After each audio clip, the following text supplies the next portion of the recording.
terminer, mais vraiment sacrément. Duaye Allahumma kulli waliyek barit ya mal après درس चालू करें. Bismillahirrahmanirrahim. Allahumma kulli waliyek hujjat ibn al-Hasan salawatuka alayhi wa ala aba'it fi hadhihi as-sa'ati wa fi kulli sa'ah وليا وحافظا وقائدا وناصرا ودليلا وعينا حتى تسكنه أرضك طوعا وتمتعه فيها طويلا. صلوات على محمد وآل محمد. صل على محمد. سوبرتهم سيبول جماعتنا محترم لمعلومات تعليمية. سيدوني أنا جاري جماعتنا أكلارين يونا مدرسة ريسبونسابل محترم شيخ أفضل صاحب كبلا. سيبول جماعتنا معلومات प्रमुख साहेब أنا سيبول جماعتنا مدرسة ريسبونسابل by Mohamed Bahadur Ali. Saint-Denis, représentant des parents d'élèves by Ejaz Jafar Ali. Temaj tamam hajrine mahfil, salamun alaykum wa rahmatullahi wa barakatuh. Avant de commencer ce dars, qui sera en français, alors j'allais le faire en Gujarati, mais lorsque j'ai vu qu'on vous a dit levez-vous en Gujarati et personne ne s'est levé, je me suis dit c'est mieux que je le fasse en langue de Molière. Ma fille, Moi je comprends.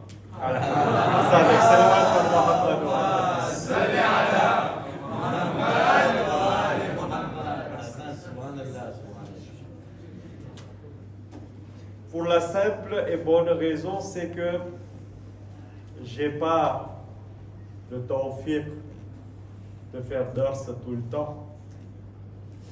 Alors, je prends cette soirée pour pouvoir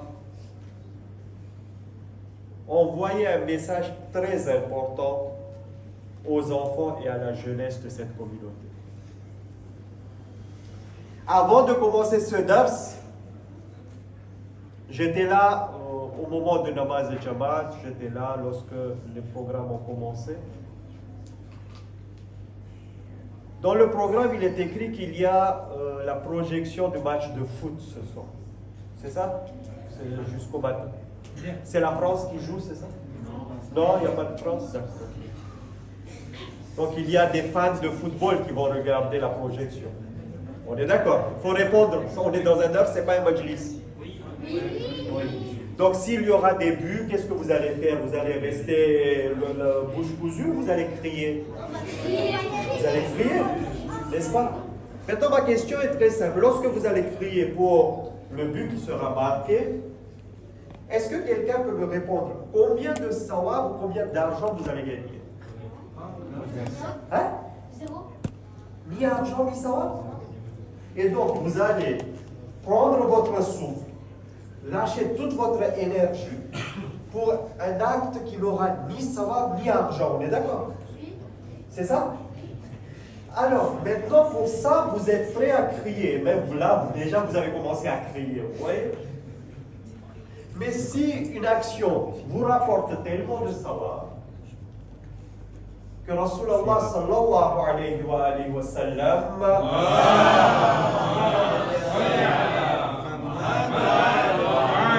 celui qui fait cette action, Allah pardonne 70 années de ses péchés. Et pourquoi vous ne le faites pas? On a tous des péchés. On n'est pas des massos. D'accord? Je ne vais pas énumérer tous les péchés qu'on fait quand on est jeune. D'accord. Donc, pour pardonner ses péchés, il y a des actes, il y a une action très importante. Et nous, j'ai vu que personne ne le fait. Pourquoi?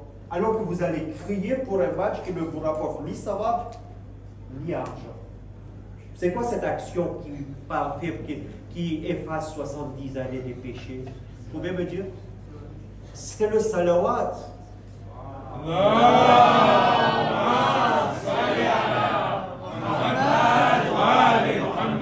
Vous voyez cette voix, lorsque vous faites salawat, lorsqu'il y a doigt, vous le faites ensemble. Vous savez, on est au 21e siècle, on est en 2024. Ces trucs-là, c'est comme respirer, manger et boire. On n'a pas à répéter ces trucs-là. Ça doit être déjà inscrit dans l'ADN. C'est ainsi. Pourquoi? Parce qu'il n'y a pas que le sawab. Il n'y a pas que beaucoup de barakat que rapporte cela. Je n'ai pas le temps de parler du barakat de salawat. Il n'y a pas que ça. Il y a une chose qui est très importante, c'est cette voix. Cette voix ensemble, cette voix qui résonne. Cette voix qui résonne montre l'activité, la puissance de la jeunesse d'une communauté. Alors si la jeunesse d'une communauté dort ou est morte, cette communauté est morte. Pour montrer que cette communauté est puissante, cette communauté est vivante, cette communauté est forte, il faut que la jeunesse de cette communauté soit forte. Et cette communauté, la force de la jeunesse, la force de la communauté, nous ne pouvons l'entendre et l'écouter si on oublie une fois, s'il vous plaît, l'Internet et qu'on m'écoute. Vous voyez, je fais l'effort de parler en français justement. Cette voix et cette puissance de la communauté ne peut être compris que si on entend sa voix. Et pour écouter votre voix, il n'y a qu'un seul moyen, c'est d'écouter la salawat. Encore à nouveau, salawat wa Muhammad.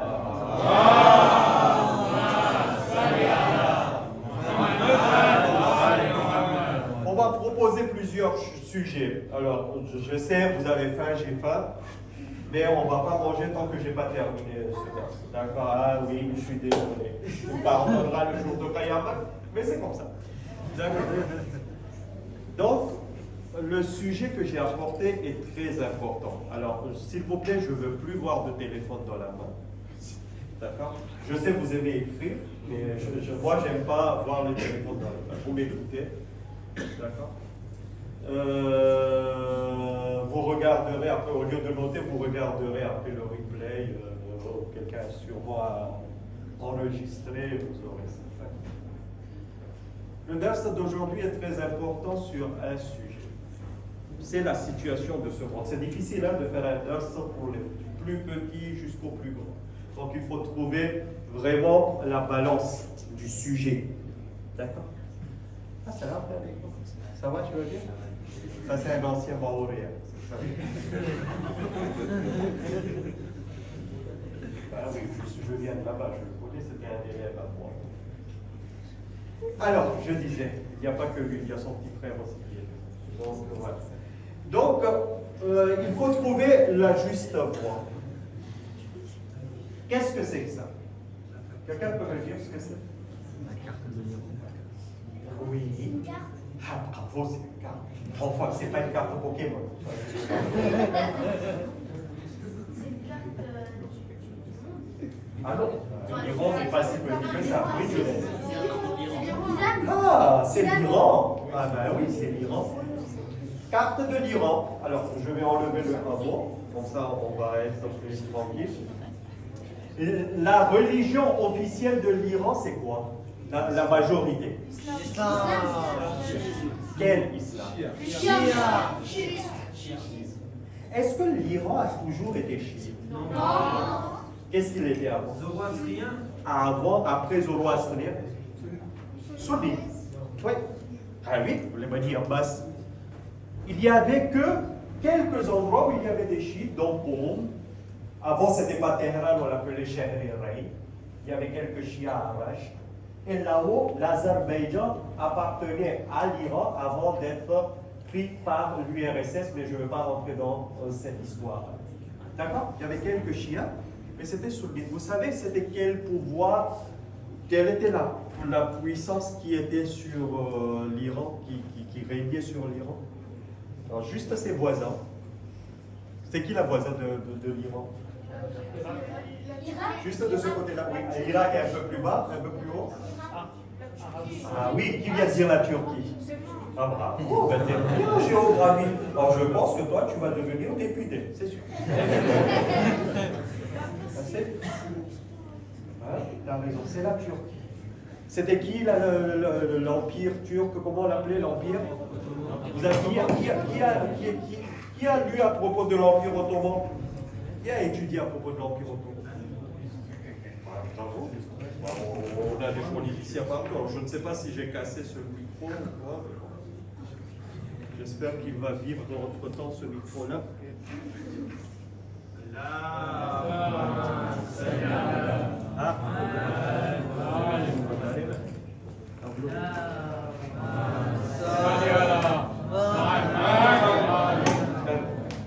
On va dire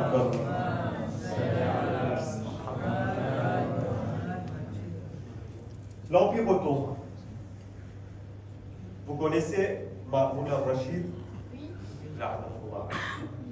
Il a assassiné quel imam? Imam Rada alayhi salatu wa salam. En prenant tout ça, il faut savoir que l'Iran est devenu chiite en 1501, au Moyen Âge. Officiellement, l'Iran est devenu chiite en 1501. Comment s'appelait l'empereur ou le roi qui a déclaré la religion chiite comme religion officielle de l'Iran? Je vais venir, hein, on n'est pas en train de faire qu'un cours d'histoire, vous allez voir ce que je veux démontrer. Il s'appelait le roi Ismaël Ier, des Safavides, la dynastie des Safavides. La dynastie des Safavides était d'origine d'Azerbaïdjan, Tabriz, Azerbaïdjan, tout ça c'était la même chose, ils étaient de là-bas. D'accord? Ils sont venus, ils étaient très puissants, tellement puissants qu'ils ont pu battre l'Empire ottoman qui était énorme. Ils étaient très riches. D'accord? Et ils ont officiellement déclaré le schisme comme religion d'État de l'Iran. Et aujourd'hui, vous voyez l'Iran et le schisme en Iran. Vous pensez que tout ça est devenu comme ça, facilement? Non. Juste quelqu'un est venu, tiens, j'ai une épée, je vais te couper la tête. Non. Et puis, non, il y a eu des guerres, il y a eu des puissances, etc. Vous savez que tout ça était le programme d'Imam Rada alayhi salatu wassalam. Mais pas simplement. Les deux personnes qui ont aidé à ce que l'Iran devienne chiite, c'est deux sœurs d'Imam Rada alayhi salatu wassalam. On connaît une, mais une n'est pas connue. D'accord? Et on va parler de cette deuxième surtout, mais aussi de qui a comme Bibi Massoumé, comme Inch'Allah, tout le monde connaît, il y a une deuxième sœur d'Imam Rada alayhi salatu wassalam qu'on ne connaît pas et qu'on ne fait pas ziyarat. Elle est enterrée à Azerbaïdjan. Vous voyez Azerbaïdjan là-haut? Vous savez que c'est un pays chiite, l'Azerbaïdjan, la République d'Azerbaïdjan? Oui. C'est un pays chiite. À Bakou, qui est sa capitale, qui s'appelle Bakou, il y a un rojo de la sœur d'Imam Rada alayhi salam qui est surnommée Bibi Haybat. Bibi Haybat. Son vrai prénom était Fatima Sougra alayha salatu wassalam, qui est la sœur d'Imam Rada alayhi salatu wassalam. On va parler de qu'est-ce qui s'est passé. Et c'est après cette histoire qu'on va venir en conclusion pourquoi je vous ai présenté cette histoire aujourd'hui. Pour quelle raison on a parlé de ça? Ça, on en discutera après les cours. Il faut savoir que lorsque Imam Rada alayhi salatu wassalam est arrivé, il était à Marv. Marv, c'était cette partie-là. Une partie du Turkménistan, une partie ici donc de l'Afghanistan et une partie de l'Irak. Tout ça c'était Marv, d'accord? La ville était là, la capitale était de ce côté-là, d'accord? Et c'est là qu'il était, et c'est là que Mahmoud al-Rashid il régnait sur l'empire islamique, ça veut dire de la dynastie des Abbasides. Donc il était de ce côté-là. Jusqu'à présent, on parle très peu de Bibi Massouma et Koum, mais très peu. D'accord? On connaît très peu de choses. Quelqu'un peut me dire qu'est-ce qu'il connaît de Bibi Massouma et Koum?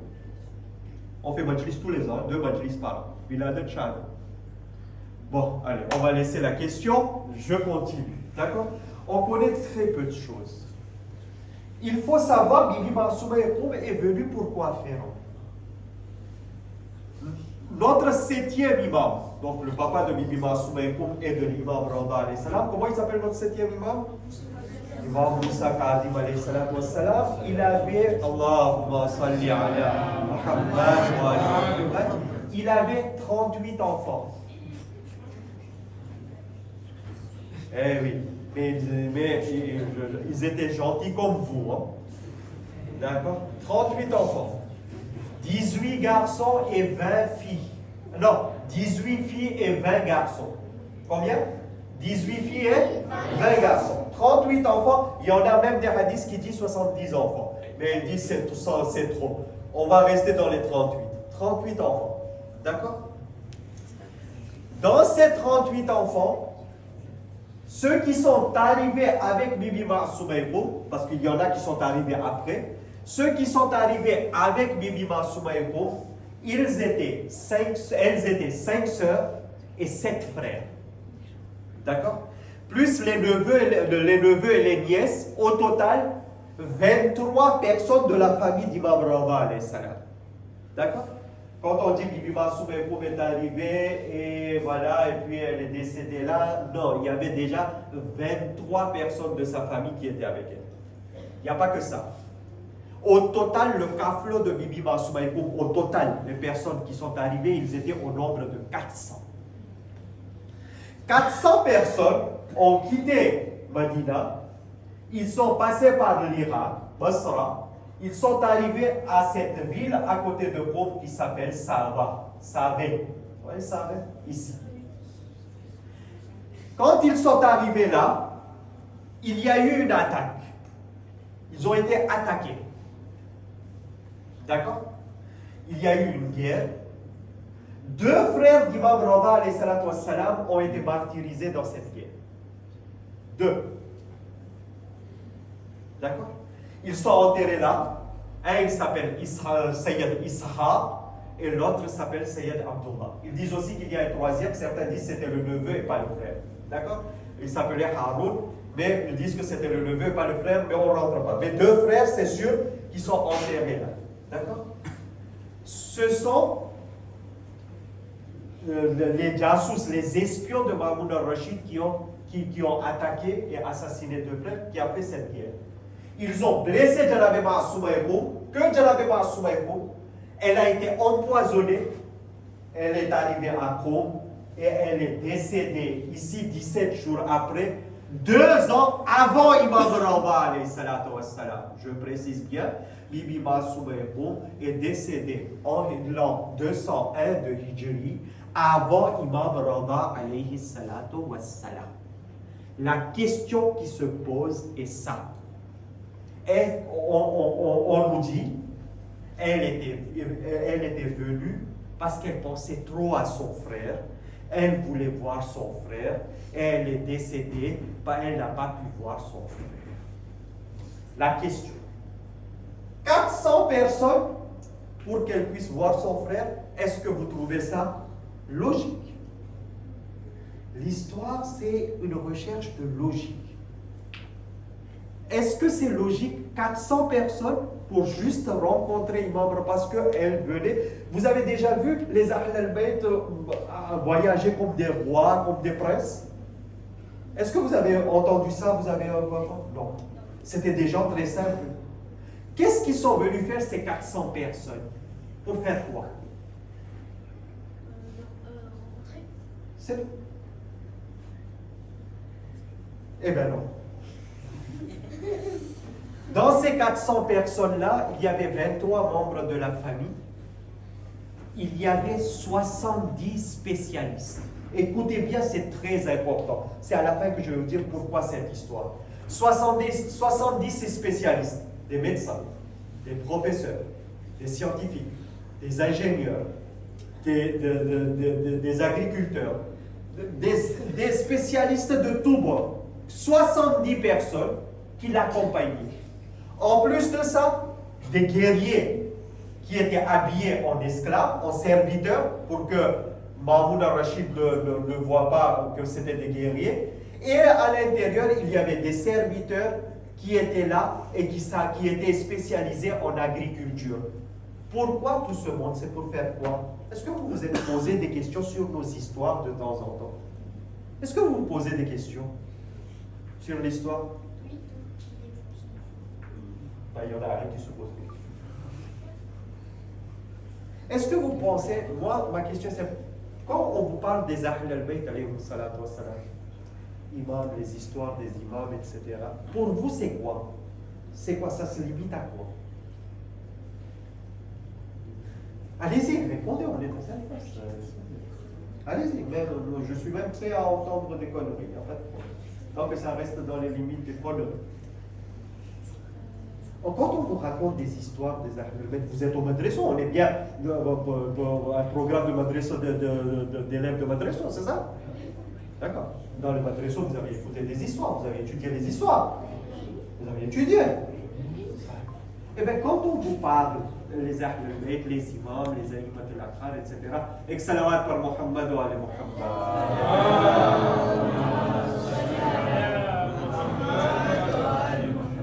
Je souhaite la bienvenue de ma part à Monsieur le Président. Ahlan wa sahlan. Ça arrive le temps.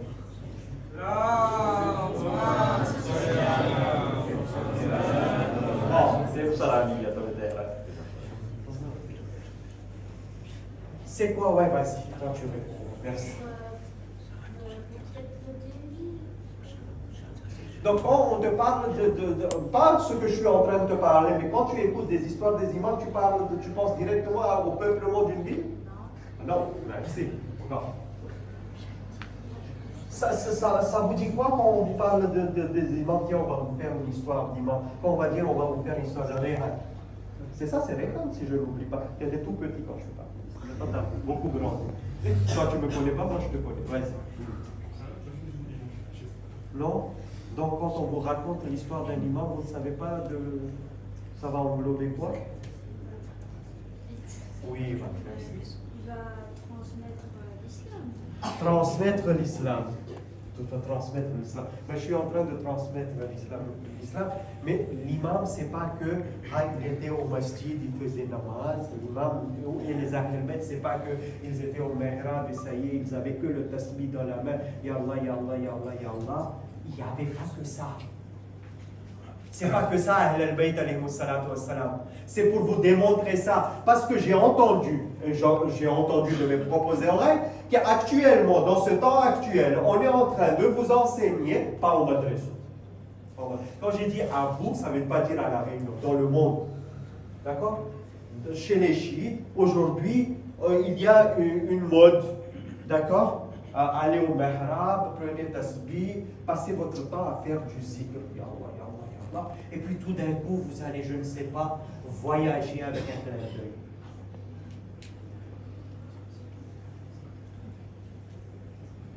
C'est ce qu'aujourd'hui dans le monde, la mode d'enseignement chez les chiites. D'accord? C'est arracher l'âme du chiisme. Le schisme n'est pas de s'asseoir au mihrab et faire Ya Allah, Ya Allah. Le schisme, c'est la construction d'une société. C'est ça le schisme. Des droits et des devoirs. C'est comment transformer ce monde en un monde parfait. C'est ça le schisme. Ce n'est pas le mihrab. C'est ce que je veux vous montrer. C'était des Ahl al-Bayt. S'ils étaient restés au Medina et ils avaient fait que namaz et ibadat, est-ce qu'on aurait dit ah non, c'est pas bon ça, il fallait pas faire ça? Est-ce qu'on aurait dit ça? Non, on n'aurait pas dit ça. Eh bien, c'est des Ahl al-Bayt. Ils ont fait ça. Il faut faire comme ça parce qu'ils étaient des guides pour nous. On ne les aurait pas jugés. On aurait fait comme ils ont décidé de faire. Eh bien, il faut voir qu'est-ce qu'ils ont fait pour pouvoir faire pareil pour nous aussi dans ce monde. Est-ce que vous comprenez le message que je veux transmettre? D'accord, elle est arrivée avec ça. Pourquoi? Vous savez pourquoi? Parce qu'au temps de Mamoun al-Rachid, avant que Imam Rada alayhi salam invite sa sœur, les chiites n'avaient droit à rien. Mamoun al-Rashid était un ennemi de chiites. Il avait décrété les chiites n'ont pas le droit à la santé. Ils n'ont pas le droit d'aller à l'école. Ils n'ont pas le droit d'être propriétaires. Ils n'ont pas... à la fin, avant que Imam Rada arrive, vous savez qu'est-ce qu'il a décrété? Qu'Allah le maudit, Inch'Allah. Vous savez qu'est-ce qu'il a décrété? Il a décrété, personne n'embauche les chiites. Personne n'embauche les chiites. Il faut qu'ils meurent de faim. Ma'moun al-Rashid. Là, lorsque Imam Rada a vu ça, il a dit à sa sœur, tu viens avec tout ce monde-là. Et parce que pourquoi Imam Rada était nommé le prince héritier? Il avait des droits, il pouvait décréter des choses. D'accord? Il pouvait changer quelques trucs, pas officiellement, mais officieusement.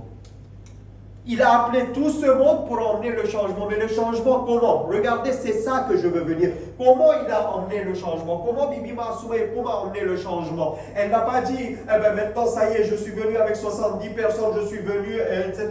C'est terminé. Les malades, allez-y à l'hôpital, allez-y là-bas.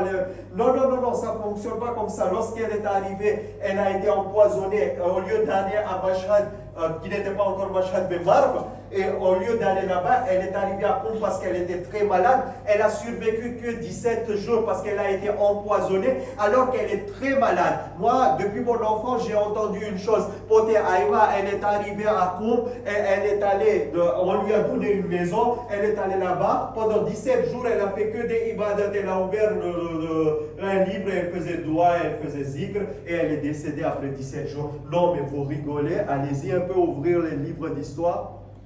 Elle est venue pour un but bien précis. Si elle voulait faire que ibadat, elle pouvait faire à Medina à côté de Rojo, de son ancêtre Rasulallah sallallahu alayhi wa sallam. Vous savez, la première chose que Bibi Massouma a fait, la première chose, elle est arrivée, elle est malade, elle est empoisonnée, elle est blessée pendant la guerre, elle est blessée. On l'a fait s'asseoir, on lui dit, écoutez, oubliez tout ça, il faut que vous vous repreniez, vous vous reposez. Elle a dit, j'ai pas le temps de me reposer, je vais pas me reposer. Appelez les responsables de cette ville. Vous savez combien était chiite? Appelez les responsables sont arrivés. Elle a dit, là maintenant, elle vient d'arriver, hein? Elle n'a même pas eu le temps de déballer ses bagages. Non, il n'y a pas le temps. Elle sait qu'elle va mourir, elle a été empoisonnée. Elle a dit aux responsables, trouvez-moi un immeuble, une maison, tout de suite, là maintenant. Je veux une maison. Ils lui ont dit, mais vous avez une maison pour vivre? Elle a dit, non, c'est pas pour vivre. Elle a dit, c'est pour faire quoi? Elle a dit, tout de suite, maintenant, je dois ouvrir une université. Là maintenant. La première chose, elle est empoisonnée, elle est malade. Hein? Là, je dois ouvrir une université. Papa, tu avais besoin de non, j'ai pas le temps. Les chiites n'ont pas le droit d'aller à l'école. Eh bien, c'est nous qui allons donner le droit d'aller à l'école. Elle était venue avec des professeurs, des spécialistes. Au même jour, à son arrivée à Koum, la première chose que Bibi Massouma fait, elle ouvre une université. Tous les chiites, c'est l'ordre de mon frère. Tout le monde à partir de demain à l'école. Tout le monde allait à l'école à partir de demain. Elle fait ça le premier jour. Vous savez ce qu'elle fait le deuxième jour? Deuxième jour, il y a 2 de ses frères qui sont décédés. 7 frères. Il lui reste 5 frères. D'accord? Imam Rada avait ordonné qu'il avait un neveu, le fils aîné de son frère Hamza, qui avait 18 ans. Il a dit, lui, tu me l'envoies. Il doit s'occuper de mes paperasses, de mes courriers. Les restes de frères, vous savez qu'est-ce qu'ils doivent faire? Ils doivent aller à Téhéran.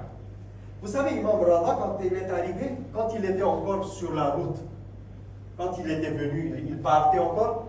Qu'est-ce qu'il a fait? Il a fait un truc très important. Hein? Oui, très important, c'est vrai. Ça, c'est obligatoire. Autre chose très importante après Ibadat en deuxième place, c'est bien, il faut parler. En deuxième place. Et salawat pour Muhammad wa Muhammad.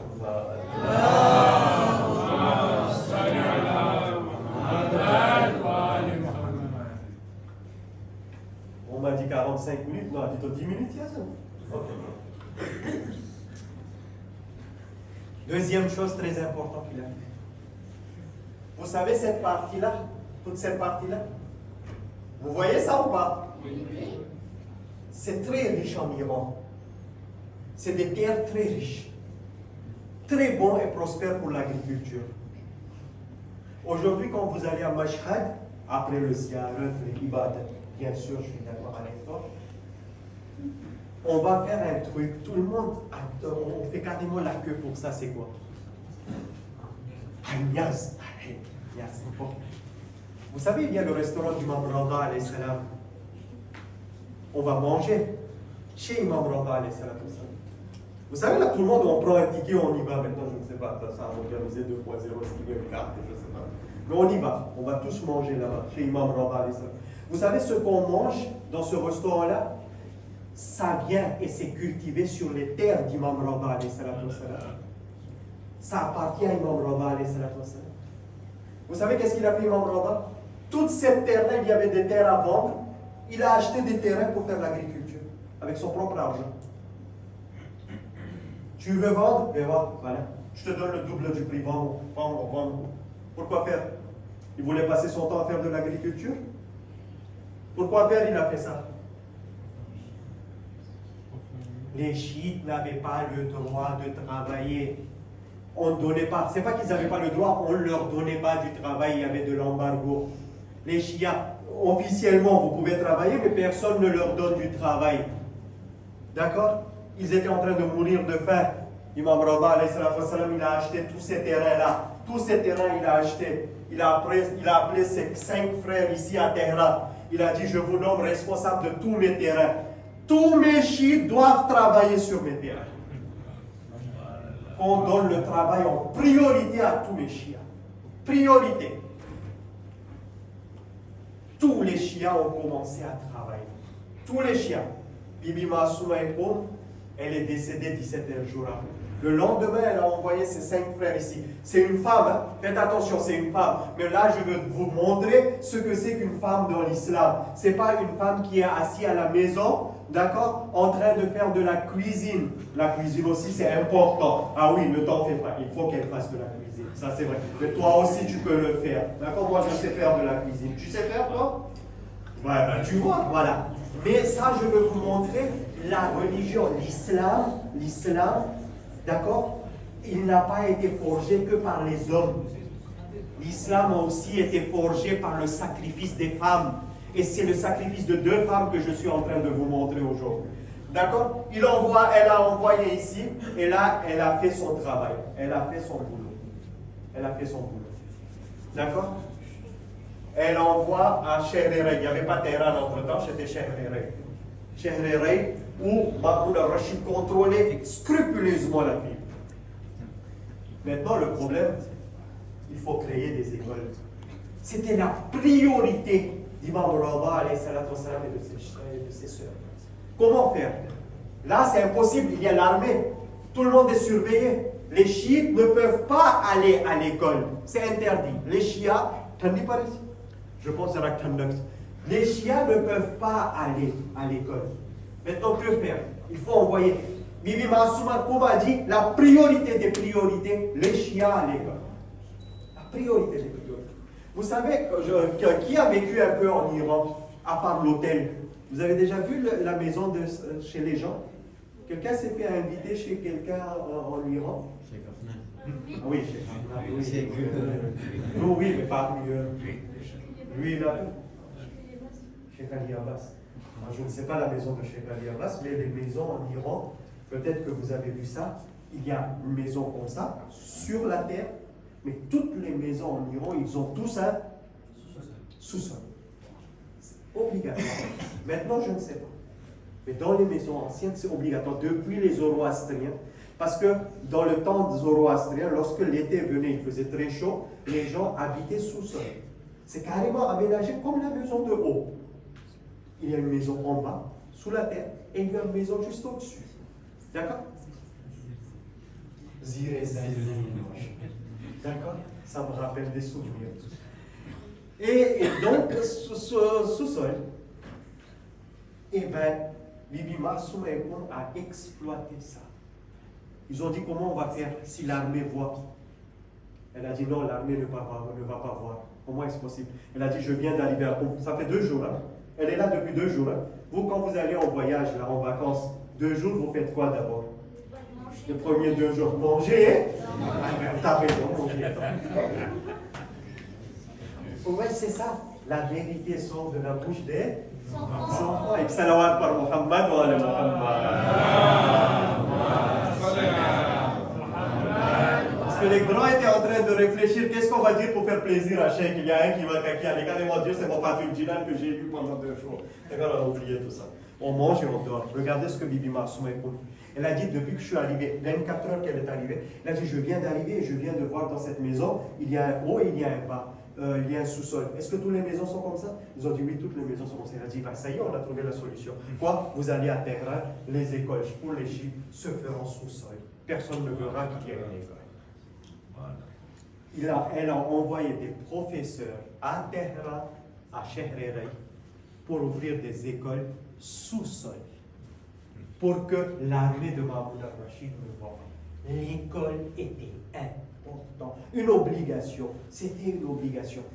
Ça y est, il y a des médecins qui travaillent sous-sol pour les chiites. Les chiites sont embauchés pour travailler sur le terrain d'Imam Rabah. Mahmoud al-Rachid ne peut rien faire parce qu'il l'a programmé comme prince héritier. Sinon, il va dire j'accepte plus, je m'en vais. D'accord? Ils sont obligés de travailler. Vous savez quoi? Bibi Marsouma est décédé 17 jours après son arrivée à Qom. Imam Rabah a vécu 2 ans après Bibi Marsouma. Mais vous savez, 2 ans après, écoutez-moi bien, 2 ans après, Bibi Marsouma est décédé en 201, Imam Rabah en 203 de l'Égypte. 2 ans après, ses frères qui étaient à Téhéran, ils sont partis un peu plus en bas au sud, dans une ville qui s'appelle Shiraz. C'est une ville qui est tout en bas ici. Shiraz, dans le temps de Imam Rabah, était une ville qui était une ville commerciale. C'est-à-dire, tout divergeait et convergeait par là. C'était comme Makkah au temps de Rasulallah. Les marchandises venaient là et ça se vendait en Iran. De l'Iran, ça partait par là pour aller dans le monde arabe. Ici, parce que les Arabes, c'était du désert, ils n'avaient rien. Les Iraniens, ben, ils avaient des fraises, ils avaient du caviar aussi. Hein, c'est la mer Caspienne ici. D'accord? Donc, je ne sais pas si dans le temps ils mangeaient du caviar, mais maintenant ils vendent du caviar. Donc, c'était pour dire qu'ils étaient très riches. Donc, ils faisaient du commerce. Donc, ils sont partis, ils faisaient entre Téhéran et Shiraz aller-retour parce qu'ils supervisaient tout ce qui était planté pour pouvoir après partager le salaire auprès des chiites. 2 ans après, écoutez-moi bien, c'est très important. Les chiites n'avaient pas à manger, ils ne savaient plus lire et écrire, ils avaient droit ni à la santé. Il faut savoir une chose, 2 ans après, les chiites étaient tous éduqués, d'accord? Ils avaient des hôpitaux, d'accord? Ils avaient des hôpitaux. Et troisième chose, ils sont devenus tellement riches que 2 ans après, les frères d'Imam Rabah envoient une lettre à Imam Rabah pour dire, ya Imam Rabah, on a beaucoup de courses. Est-ce que vous voulez qu'on vous envoie? 2 ans avant, les chiites demandaient mendier pour manger. 2 ans après. Vous savez, Imam Rabah a dit, oh, avant de m'envoyer le khums, règle tous les besoins des chiites en Iran. Tous les besoins. Les jeunes qui veulent se marier, tu les fais marier s'ils n'ont pas d'argent. Ceux qui veulent des maisons et qui n'ont pas d'argent, donne-leur des maisons, etc. C'est une liste de tout ce qu'Imam Rabah a fait. Et l'autre, il dit, on a fait tout ça, il en reste encore. Vous savez, il en reste combien? 10 chameaux d'or. Son âne, 10 chameaux remplis d'or. Le khums que les chiites ont donné 2 ans après ces pauvres qui sont devenus riches grâce à la stratégie de l'imam Rabah et de l'imam Soumaï. L'imam a dit, oui, renvoyez-moi tout ça. 10 chameaux, hein, 10 chameaux, renvoyez-moi. Mais pas comme ça même, venez avec, vous les portez pour que ils partent de Shiraz. Mahmoud al-Rachid a attrapé le facteur qui a emmené la lettre d'Imam Rabah. Ils ont tué le facteur. Le jassous, l'espion de Mahmoud al-Rachid, il s'est habillé en serviteur et c'est lui qui a emmené la lettre. Parce que Mahmoud al-Rachid a envoyé une armée. Il a dit, vous les tuez tous. Et vous volez tout l'or.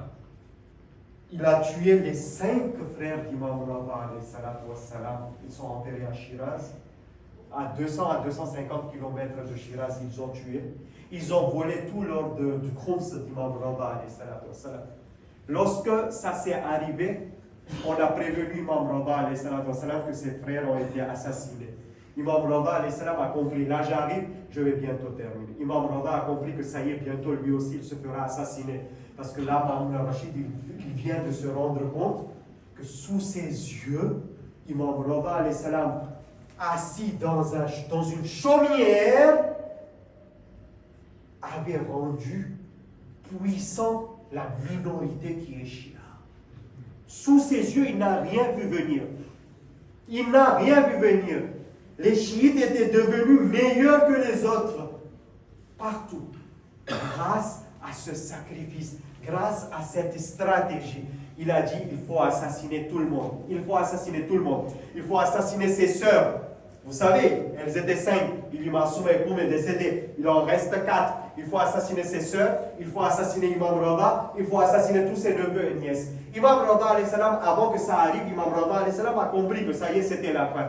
Il envoie une lettre à ses sœurs en disant, quittez vite pour aller vers le nord. Allah vous guidera jusqu'à Azerbaïdjan. Il dit ça, allez-y, Allah vous guidera. Il avait, vous vous souvenez, pour s'occuper de ses courriers, il avait demandé à son neveu, le fils de son frère Hamza qui avait 18 ans. Là maintenant il a 20 ans. Il a dit à son neveu, toi vas-y, de là de Mashhad jusqu'à Rasht. Rasht c'était le port. Le port de ceux qui venaient du nord, ça veut dire de Turkménistan, de la Russie et de l'Azerbaïdjan. Allez-y tous à Rasht. Et là Allah vous montrera le chemin. D'accord? Il faut savoir que Mashhad et Rasht en cheval dans le temps, c'était 4 à 5 jours. D'accord? Allez-y tous. Il envoie les lettres. 4 de ses sœurs partent de Qom. Elles sont tristes. Elles sont apeurées. Elles sont aussi tristes. Elles viennent de perdre 5 de leurs frères. Elles sont dans le deuil. D'accord? En arrivant jusqu'à Rasht, 2 sœurs décèdent sur 4 sur la route. La 3e est gravement malade. Elle reste à Rasht. La 4e qui s'appelle Fatima Soughra, on appelle ça Bibi Haybat qui est en Azerbaïdjan. Regardez bien, écoutez. Elle voit venir son neveu qui venait de Mashhad et qui le prévient qu'Imam Rada a été assassiné. Qu'est-ce qu'on fait? Qu'Imam Rada a dit, allez-y vers Azerbaïdjan, Allah vous ouvrira le chemin. Écoutez bien. Ils arrivent là, ils demandent est-ce qu'il y a une barque Shia, une barque d'un chiite, Mohibé Ahl-Bayt. Ils ont dit oui. Écoutez, il y a un importateur d'Azerbaïdjan qui vend de la fourrure, qui est Shia, qui est l'homme le plus riche d'Azerbaïdjan. Un Shia. Un homme très riche. Il s'appelle Sheikh Al-Badri. D'accord? Sheikh Al-Badri. Il y a un bateau qui va partir, là la nuit. On est au mois d'août, il fait très chaud. D'accord? Pour l'Azerbaïdjan. Mais ici, c'est plus frais. Donc, il faut aller là-bas. Elle dit, d'accord, on va monter là-dessus et on va partir en Azerbaïdjan. Sans connaître personne, sans savoir, rien du tout. Et salawat par Muhammad wa ali Muhammad.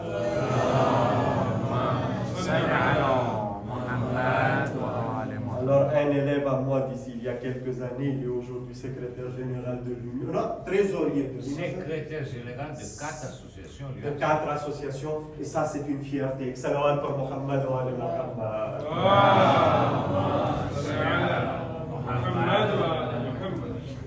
Elle prend le bateau avec son neveu et 2 nièces. C'est tout ce qui est vivant sur les 23 personnes qui sont arrivées. Elle, un neveu et une nièce. 2 nièces, 4 personnes. Elles prennent le bateau sans savoir où est-ce qu'elles vont. On va l'emmener chez Sheikh Al-Badri qu'ils ne connaissent même pas. D'accord? Ils arrivent à la capitale d'Azerbaïdjan qui s'appelle Bakou. Ils arrivent là-bas. Le Sheikh Al-Badri les accueille. Il dit, vous êtes la sœur d'Imam Rada, c'est un Shia. Sheikh Al-Badri était l'homme le plus riche. Mais très riche. D'accord? On disait que l'Azerbaïdjan lui appartenait carrément. Tellement il était riche. Il vendait les fourrures à Mahmoud al-Rachid pour ses armées. D'accord? Ben, vous savez, quand on vend à l'État, la facture est toujours salée. D'accord? En plus, c'était un ennemi d'Ahl al-Bayt, alors il vaut mieux prendre cet argent pour venir au chier. Bon, je ne vais pas rentrer dans cette histoire, on y va. Il accueille, il emmène à la maison. Une grande maison, magnifique. D'accord? Il s'assoit. Et là, Cheikh al-Badri dit quelque chose à Bibi Haybat, à Bibi Fatima al-Soughra, qui est la sœur d'Imam Rava. Il dit, je veux un salaire pour ce que je viens de vous faire. Je viens de vous sauver, je demande un salaire. Elle dit, mais j'ai rien. On a tout perdu, on n'a plus rien. Comment je peux te payer? Il dit, si, moi je sais comment vous pouvez payer. Elle dit, allez-y, dites-moi. Il a dit, vous avez ce que je peux, ce que je veux pour que vous me payiez. Il a dit, c'est quoi?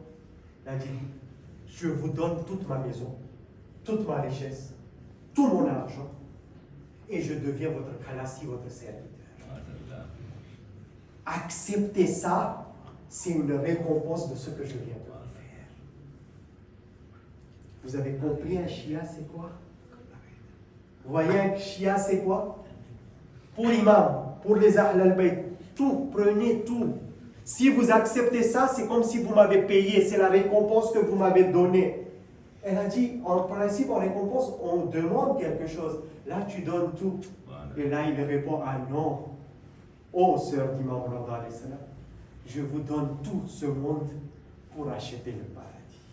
Excellent par Muhammad wa ala Muhammad.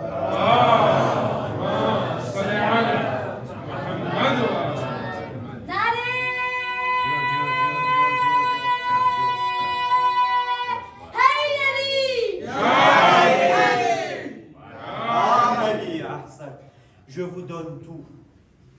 Si vous gagnez la richesse, autant de richesse, tu fais quoi ça? Tu ferais quoi avec? Vas-y, tu achètes combien de FIFA? Vas-y, tu achèterais quoi? Vas-y, tu achèterais quoi? Oh, allez, soyez pas timide. C'est toujours les enfants qui m'ont pas dit. Ah, ça. Comment tu t'appelles? Amaj. Quel est Chokros? Arif quoi? Arif no Chokros. Afro, Arif no Chokros. Ça, je ne vais pas oublier. D'accord, ok. Mais on est d'accord. Je vois bientôt ton père là. C'est bien. Alors, il faut savoir une chose. Elle vient de gagner tout ça. Elle vient de gagner tout ça. L'homme le plus riche d'Azerbaïdjan devient serviteur de Bibi Fatima Soughra alayha salatu wassalam. L'armée arrive. Oh, on a vu des invités chez toi, c'est qui? L'armée de Mahmoud al-Rachid, il faut savoir, c'est le pouvoir de Mahmoud al-Rachid là-bas. C'est pas le pouvoir des chiites, oui. On est toujours chez les Abbasides. C'est qui les mémans qui sont arrivés? Et là, comment elle s'appelle la dame qui vient de rentrer? Et là, il dit, c'est une dame de ma famille qui s'appelle Bibi Haybat. Il dit, bah, Fatima al-Soughra Haybat. Il faut savoir, Haybat veut dire la contemplation de la perfection. Il n'a pas menti, c'est la perfection qu'il est en train de contempler. Elle s'appelle Bibi Haybat et ce sont ses enfants. C'est la famille, ils ont tout perdu et ils sont invités chez moi. Ok, d'accord. L'armée est partie. Bibi Haybat, il dit, vous savez tout ce qui... Elle raconte ce qui s'est passé. Elle dit, vous voyez, on est devenu avec plein de projets.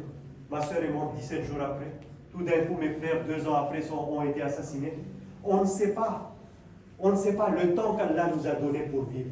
Je suis en train de terminer, je sais, vous avez très faim, moi encore plus que vous. D'accord, je suis en train de terminer. Mais c'est très important ça. On ne sait pas le temps qu'Allah nous a donné de vivre.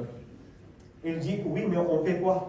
Il a dit, demain, il y avait, là, à côté de Bakou, il y avait une montagne. Une montagne, une très grande montagne. Il dit, demain, appelle tous les chiites, on va monter sur la montagne. En haut, au sommet de la montagne. Ok, tchatch, c'est la sœur d'Imam Rava. C'est la tante d'Imam Jawad qui est imam du temps. On va tous monter.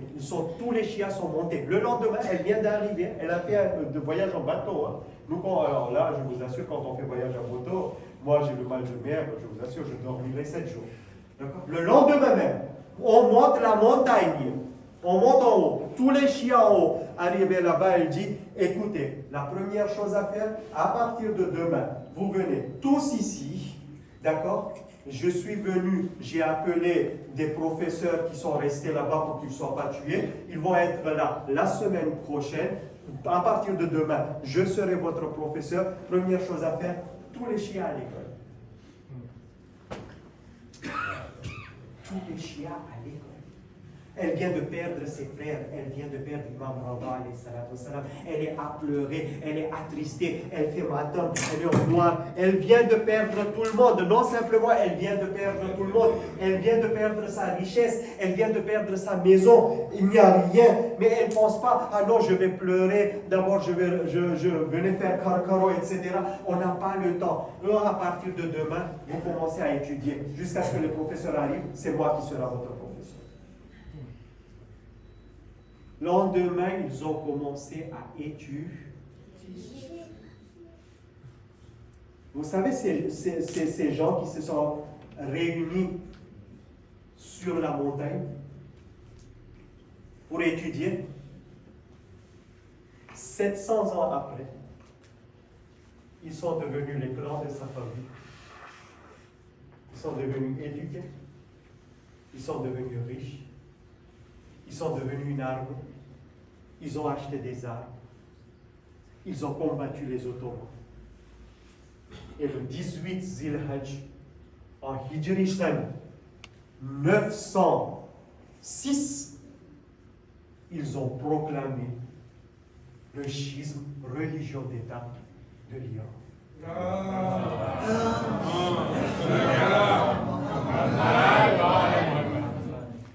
Vous voyez comment l'Iran s'est construit? L'histoire prend fin. La question, qu'est-ce qui a donné le pouvoir aux Chiites? L'argent? Qu'est-ce qui a donné le pouvoir? Les études. Vous êtes tous des étudiants à la Hamad. Vous allez tous à l'école. Ah, la médecine. Ah, 11 ans. Oh, mon père, il est riche, l'argent, il y a plein de sous dans son coffre. Oh, qu'est-ce que je vais faire aller à l'école? Oh, c'est vrai. Alors, je suis à Mayotte, je ne vais pas vous donner le nom, mais même s'il était là, je l'aurais donné, il ne m'aurait pas dit non. Mais je ne vais pas donner parce qu'il n'est pas là. Le madresso, ou le programme de madresso, le madresso n'est pas simplement là pour vous apprendre comment vous allez faire Pâques quand vous allez rentrer aux toilettes. Il ne va pas simplement vous apprendre comment faire wazou et namaz. D'accord? Il doit apprendre ça, c'est obligatoire. Mais il n'y a pas que ça, la responsabilité. La responsabilité du madrasa, c'est comment emmener la jeunesse de cette communauté vers l'excellence. La perfection ne pourra jamais y aller, c'est que les amis. Vers l'excellence. Il doit conseiller les enfants pour arriver à un haut niveau. Un des jeunes à Mayotte, après le bac, il a décidé, son papa l'a emmené au magasin, il a dit, regarde tout ce que j'ai dans mon compte. Voilà le magasin. Je suis riche.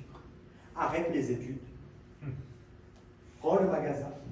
À la fin, tu étudies et tout ça pour faire quoi? Pour travailler. Ben, je te donne dès maintenant. Un jeune de 18 ans qui voit un coffre plein, qui voit un magasin tout près, il sait qu'il y a de l'argent là-dedans. D'accord? Il va dire quoi? Ah oui? Ben, il a dit bien, alhamdulillah. Je l'ai convoqué, lui et son père. Tous les deux. J'ai dit non, je ne suis pas d'accord. Depuis qu'il a 4 ans, c'est moi son professeur. Depuis qu'il a 4 ans, il a 18 ans, c'est moi qui l'ai enseigné, et à la fin tu me le voles pour dire ça y est, il va rentrer dans le... Non, pas d'accord. Je ne suis pas d'accord. La guerre homicide entre son père et moi. Non, il va aller étudier. À la fin, son père a dit oui. Aujourd'hui, il est en 4e année, Inch'Allah. Dans une année, il va devenir ingénieur informatique. Voilà. J'ai dit, après, quand tu as fini, tu reviens, tu prends le magasin de ton père. C'est pas grave, mais au moins tu as quelque chose. Vous savez pourquoi? Parce que vous pensez vraiment qu'Imam Zaman, Ajalallah Ta'ala Farajahu Sharif,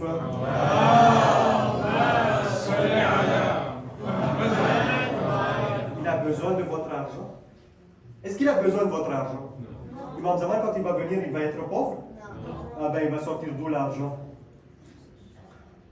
Il va sortir d'où? Il ne travaille pas, non, il est en Gaïba. Il va utiliser l'euro, il va utiliser le dollar, il va utiliser quoi? Hein? Oui, oui. Mais il va sortir d'où les sous? La connaissance de ses ashraf. Hein? La connaissance de ses ashraf. Eh bien non, il n'a pas besoin de sous parce que lorsqu'il va venir, il va juste faire comme ça et tout l'or, l'argent et les pierres précieuses de la terre sortiront devant. Il n'a pas besoin de notre argent. Qu'est-ce qu'il a besoin? Parce que des fois on dit, Imam Zaman n'a dit Autana parce que après beau ibandar nati, après beau gunegar, c'est. Oui, il t'aura assez, peut-être, je ne sais pas. Mais une chose est sûre, on n'est pas prêt. C'est pas qu'on n'a pas d'argent. On n'est pas prêt pour gouverner à côté d'Imam Zaman. Il a besoin de gouverneurs, il a besoin d'avocats, il a besoin de juges, il a besoin de comptables, il a besoin de scientifiques, il a besoin de médecins, Comme Imam Ramba, il ne va pas faire tout à bracadabra avec une baguette magique, on n'est pas chez Harry Potter ici. Hein? On n'est pas là pour... Non, c'est pas à bracadabra. Combien y a-t-il de médecins ici? Combien sont en études de médecine ici? Combien sont en études de droit ici? Combien sont en études d'ingénierie ici? Ah, ça c'est la médecine. Il y a quelqu'un qui est en médecine. Études de médecine. Et salawat pour les deux déjà.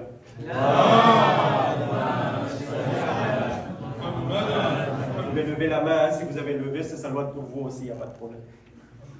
Une seule chose et c'est terminé, je sais, vous avez une dernière chose, je ne sais pas, je viens de faire 25 minutes, je vais terminer.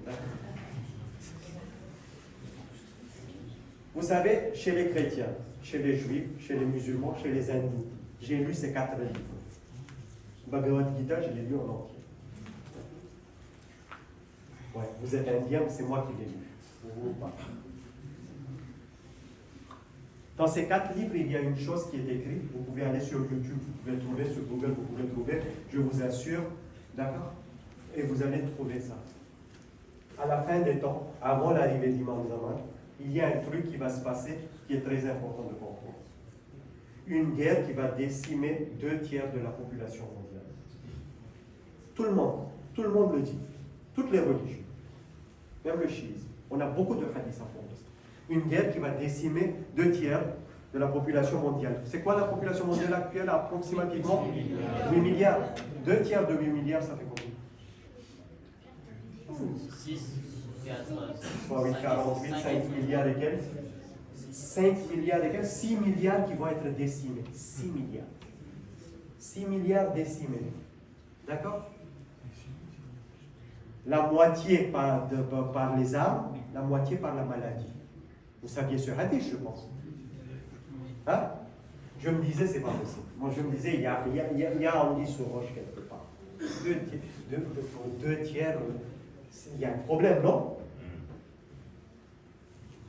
Mais lorsque la guerre en Ukraine a commencé, je me suis dit, oh, l'impossible n'est pas russe.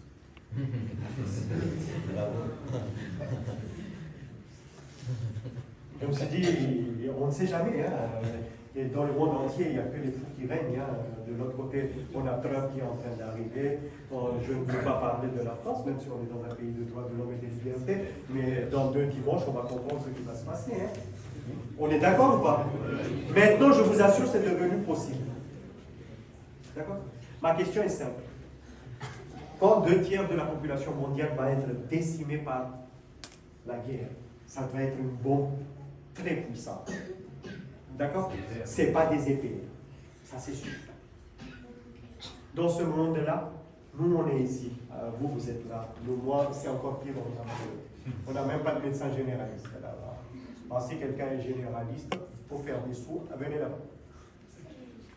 D'accord? Salawat wa Muhammad wa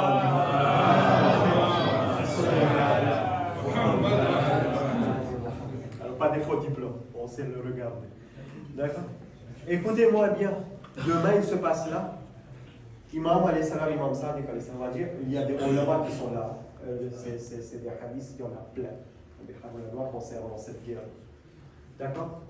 Il y en a qui vont mourir par le feu, il y en a qui vont mourir par les maladies. Si on fait partie de ceux qui vont mourir, est-ce qu'on a des... Vous pensez qu'il y aura de la place à l'hôpital de Saint-Paul? Alors il n'y aura peut-être même pas l'hôpital. Hein? D'accord? Avons-nous des médecins pour s'occuper de notre communauté? On ne sait pas quand est-ce que ça va arriver. On ne sait pas, à la fin des temps. On voit tous les signes de la fin des temps. Vous ne pouvez pas dire, oui, après zaman mau sekna, to musukam docteur, to waktu mar chokra na zaman mau to itai. On ne sait pas. Allah est malin, je ne vais pas vous dire quand est-ce qu'il va venir. Pour que tout le monde arrive à l'excellence. Avons-nous des médecins? Non. On n'aura même pas de quoi manger. Vous savez, à propos de la famine, de la fin des temps, ce que Imam Sadiq alayhi salam dit, viendra un temps, il y aura une famine tellement intense que les gens vendront au marché leurs enfants pour un morceau de pain. Hadith? Pour un morceau de pain, ils vont vendre leurs enfants. Tellement la famine sera intense. Ils vont donner en esclavage leurs enfants. Peut-être l'autre, le riche, il a de quoi faire manger leurs enfants. C'est dans nos hadiths, c'est dans nos livres. On n'a pas le temps de lire.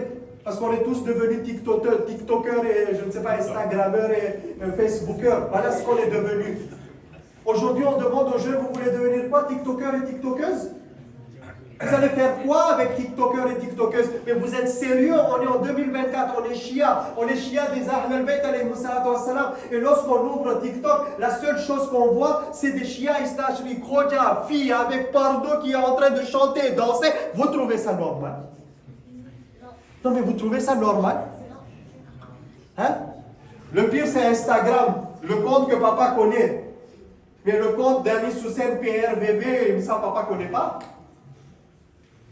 Tout se passe dans le PRVV, ça. Vous pensez vraiment que je ne suis pas à jour? Je vous assure, je ne suis pas 2.0, je suis 4.0. Salawat wa Muhammad wa alihi.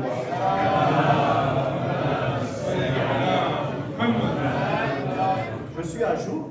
Je connais tout ce qui se passe. Tout. Vous ne me connaissez pas où je suis. Moi, je sais où vous êtes. Je le sais. Non, vous êtes TikToker et TikToker, ça va rapporter quoi? Ça va vous rapporter quoi? Hein? Ça va vous rapporter l'argent? Tu es devenu millionnaire? Mais le jour où la famille va venir, est-ce que tu vas cuire cet argent-là et bouffer? Mais ils ne vont même pas te donner l'argent parce que c'est des chiffres dans une carte. Cette carte ne fonctionnera plus, l'informatique serait morte. Même ton argent, tu ne l'auras pas. Même ça, tu ne l'auras pas. Donc même l'argent, les billets, tu ne pourras pas bouffer parce qu'il n'y aura pas de billets. Vous savez ce que Imam Sadiq alayhi salam, il dit? Quand j'ai dit ça à Mayotte et à mes enfants, ils m'ont dit, non mais sérieux, en 2024, tu veux qu'on fasse quoi? Vous savez ce que Imam Sadiq alayhi salam a dit? Qui vont être sauvés? C'est dans Biharoul Noir, je n'invente rien. Imam Sadiq alayhi salam, il dit, lorsque vous avez un peu d'argent, achetez un terrain agricole et apprenez à faire de l'agriculture. À la fin de temps, celui qui sait travailler la terre sera sauvé. Ça veut dire que je vous appelle à aller à l'école, à l'université pour utiliser des pelles et des bêches? Non. Un seul exemple très simple. Aujourd'hui, il y a des lobbies, des gens puissants derrière des États qui dirigent. Vous savez, Ishar Kafi. Vous savez ce que des ingénieurs israéliens, ils ont construit? Allez-y, c'est sur Internet, je n'invente rien. Avec du sang animal, il y a une machine, avec du sang animal, on peut fabriquer de la viande. Ils ont construit ça pour qui? pour les gens qui vont dans l'espace. Moi, quand j'étais petit, mon père me disait, c'est tout ce que tu veux étudier? Eux, ils sont partis à la Lune et toi, tu es là? La Lune, c'est terminé, maintenant on parle de Mars. Peut-être bientôt de Pluton. D'accord? La Lune, c'est démodé. Mais nous, on a encore un problème de voir la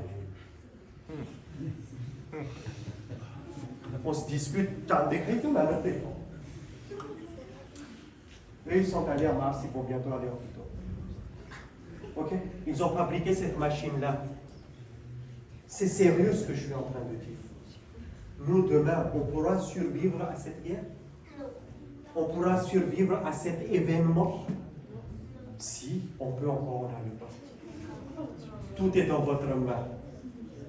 Si vous vous dites, pour mon imam, pour ma religion, pour mon jamaat, pour ma communauté, pour la grandeur de l'imam Mahdi, Ajjalallah ta'ala farajahu sharif, je me sacrifie pour aller à l'université, étudier et devenir quelqu'un. Je vous assure, juste une phrase et c'est fini. Demain, on vous appelle parce que vous avez trouvé quelque chose et devant le monde entier, on dit un chiite va recevoir le prix Nobel. Dites-moi, est-ce qu'Imam Zaman ne sera pas content? Alors pourquoi vous ne voulez pas le faire? Wassalamu alaikum wa rahmatullahi wa barakatuh. Salawat par Muhammad wa ali Muhammad.